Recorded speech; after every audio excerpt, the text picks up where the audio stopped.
భర్తను హత్య చేయించిన భార్య భాగ్యలక్ష్మితో పాటుగా నిందితులను అరెస్టు చేసి రిమాండ్కు తరలించినట్లుగా బాలానగర్ జోన్ డీసీపీ సురేష్ కుమార్ వెల్లడించారు. అక్రమ సంబంధం నేపథ్యంలో భర్తను అడ్డు తొలగించుకోవడానికి పక్కా ప్లాన్ ప్రకారం మధ్యమత్తులో ఉన్న భర్త అనిల్ను మల్లేష్తో మర్డర్ చేయించింది.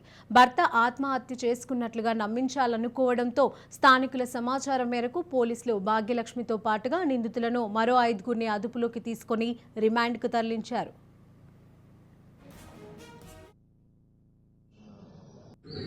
భాగ్యలక్ష్మి, మల్లేష్, నాని, నవీన్, రాజు అండ్ సంజు వీళ్ళందరూ కూడా అక్యూజ్డ్ అని చెప్పేసి మనం తేల్చడం జరిగింది. ఇందులో ఇప్పుడు 4 అరెస్ట్ చేశాం.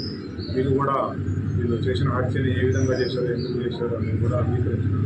మిగతా ఇద్దరు కూడా రేపు రిమాండ్ చేస్తాం. ఇవాళ రిమాండ్ చేస్తాం. భాగ్యలక్ష్మి, మల్లేష్, నాని, నవీన్, రాజు అండ్ సంజు వీళ్ళందరూ కూడా అక్యూజ్డ్ అని చెప్పేసి మనం తేల్చడం జరిగింది. ఇందులో ఇప్పుడు 4 అరెస్ట్ చేశాం. వీళ్ళు చేసిన హత్యని ఏ విధంగా చేశారు, ఎందుకు చేశారు అనేది కూడా అంగీకరించారు.